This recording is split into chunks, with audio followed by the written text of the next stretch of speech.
Inspector, मेरी गिरफ्तारी को अपनी कामयाबी मत समझना। याद रखना, मेरा नाम संग्राम सिंह है। मैं तेरा सड़कों पे चलना भुला दूंगा। जानता हूं, बहुत अच्छी तरह से जानता हूं कि आप ही संग्राम सिंह हैं। हवलदार, ये सांप का खून कुछ ज्यादा ही गर्म है, इन्हें ठंडा पानी पिलाओ।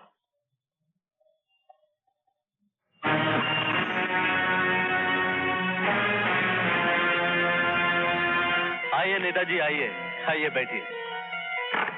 देखिए आपके इलाके से किसको पकड़ कर लाए। शहर के मशहूर, इज्जतदार, पोजीशन के ठेकेदार सेठ संग्राम सिंह। संग्राम सिंह इस शहर के बहुत ही नहायत शरीफ इंसान, इसलिए आप इन्हें छोड़ दीजिए। छोड़ दूं? हाँ, ये मेरा ऑर्डर, इस एरिया के एमएलए का ऑर्डर। जानते हैं एमएलए साहब, इन्हें 6 करोड़ के ड्रग्स के साथ गिरफ्तार किया है हमने। मुझे ये सब नहीं मालूम, मैं सिर्फ इतना चाहता हूँ कि आप इन्हें छोड़ दीजिए, क्योंकि मैं इस एरिया का एमएलए हूँ। एमएलए। हाँ, छोड़ दो उनको सुमित, नहीं तो ये एमएलए साहब तुमको कुर्सी पर से गायब कर देगा। है क्या नहीं एमएलए साहब? बिल्कुल सही। एमएलए साहब, ये नया नया छोकरा लोग है, नई नई वर्दी है, नया नया खून है, जोश दिखाता है, जोश दिखाता है। इनको मालूम नहीं अभी तक कुछ। हाँ, अरे ये अपने एरिया का बहुत पावरफुल एमएलए साहब है, बहुत पावरफुल है। हाँ, पिछले महीने इन्होंने 2-4 इंस्पेक्टर का बदली कर दिया, किया क्या नहीं? हाँ सही। तुमको अपना नौकरी प्यारा है ना? नौकरी प्यारा है क्या नहीं? तो एमएलए साहब जो बोलता है ना, उसको स्वीकार कर लो। हाँ, अरे कुछ बनने का है तुमको, कुछ करने का है, कुछ कमाने का है, माल पानी, क्यों? तो इनका साथ दो। हाँ, नहीं तो इनके हाथ इतने लंबे हैं कि तुमको लंबा करके कानून के हाथ को काट के कानून को छोटा कर देगा। बहुत बहुत बड़ा साथ है, बहुत बड़ा साथ। सुमित, अपने एरिया में दारू बनता है इनकी वजह से, मटका चलता है एमएलए साहब की वजह से, लफड़े होते हैं इन्हीं की वजह से। हाँ, बहुत बड़ा साहब है, बहुत बड़ा साहब है। पॉलिटिक्स चलाता है ये लोग। हाँ, इनसे आड़ी बाजी नहीं करने का, बिल्कुल नहीं करने का। पूरा हिंदुस्तान को अपने मुट्ठी में लेकर चलता है ये लोग, है क्या नहीं? है सर, मैं क्या करूं? क्या करूं? बंद कर दे साले को अंदर। चल। अरे ये मैं इस एरिया का एमएलए हूँ। अरे छोड़ो मुझे, तुमने मुझे समझा क्या है? इंस्पेक्टर, मैं इस एरिया का एमएलए हूँ। तुमने मुझे अंदर करके अच्छा नहीं किया, तुम लोगों ने अपने आप को मुसीबत में डाल दिया है। इंस्पेक्टर, ये इस एरिया का क्या है?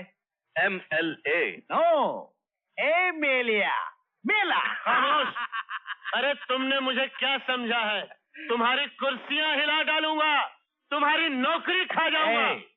देखो मेले साहब, अपन को ज्यादा उर्दू आता नहीं क्या, फिर भी हम बोलता है।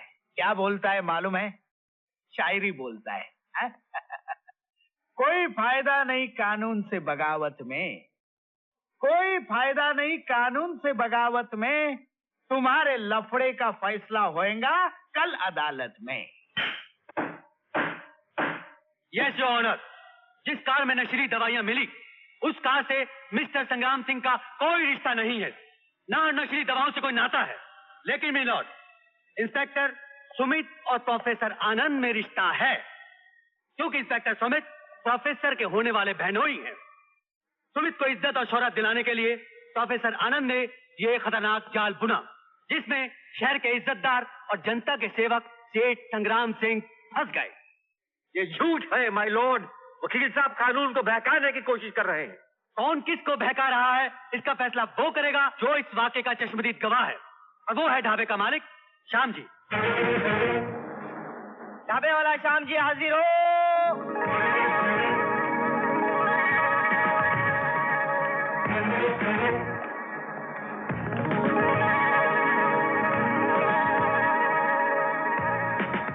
21 जून की रात 11:30 बजे तुम्हारे ढाबे के सामने क्या हुआ था?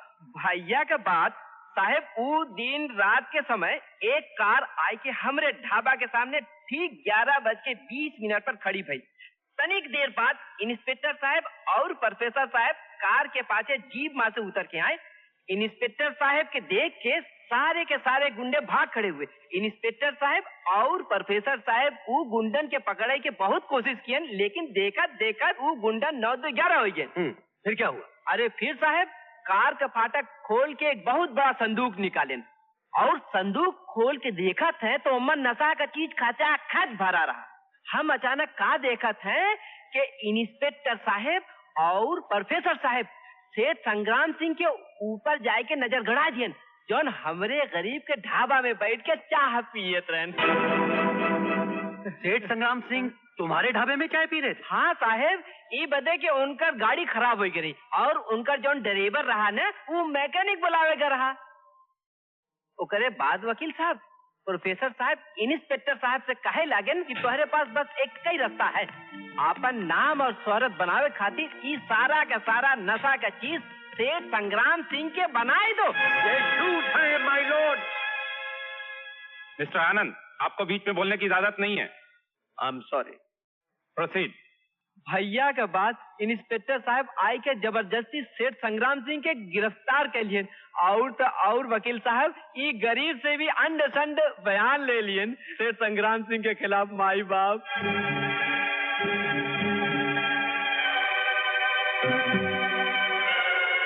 तमाम गवाहों को मद्देनजर रखते हुए अदालत इस नतीजे पर पहुंची है कि सेठ संग्राम सिंह की गाड़ी खराब हो जाने की वजह से वो ढाबे पर ठहरे थे। प्रोफेसर आनंद और इंस्पेक्टर सुमित का उनको मुलजिम समझना उनकी गलतफहमी और गलती है। इसलिए अदालत संग्राम सिंह जैसे इज्जतदार शहरी को तमाम इल्जामों से मुक्त करते हुए उन्हें बाइज्जत बरी करती है। देखो भाई, हम तो इज्जतदार लोग हैं और इज्जत का दावा तो वो लोग करते हैं जो बेइज्जत होते हैं। हमें तो अदालत ने बाइज्जत बरी किया है। मुझे प्रोफेसर आनंद से कोई शिकायत नहीं। एक्सक्यूज मी सर, एक फोटोग्राफ।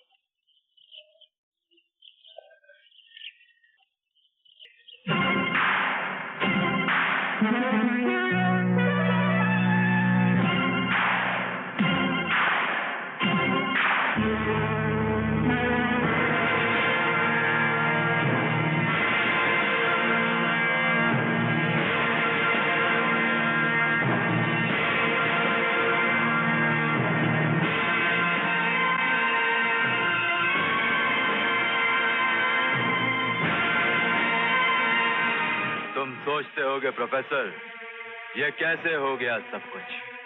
सच्चाई की चादर पर झूठ के कांटे कैसे सच गए? हम जैसे शैतानों से भरे जंगल में तुमने कोई नाग या सांप नहीं, बल्कि अनजाने में एक अजगर के मुंह में हाथ डाला है। ऐसे निगल जाऊंगा तुम्हें कि जब तक जियोगे मेरा नाम ले लेकर तड़पते रहोगे। संग्राम सिंह, जुर्म का रास्ता बहुत छोटा होता है, थोड़ी दूर जाके खत्म हो जाता है और सच्चाई हमेशा झूठ का पीछा करती है और मौका मिलते ही उसका गला दबोच देती है। आज जीत जरूर तुम्हारी हुई है, लेकिन कल ऐसी हार होगी कि तुम मरने से पहले खुद ही अपनी तस्वीर पर अपने ही हाथों से स्वर्गवासियों वाला हाथ चढ़ाओगे। हार, क्योंकि इंसाफ की चक्की चलती बहुत आहिस्ता है लेकिन पीसती बहुत बारीक है।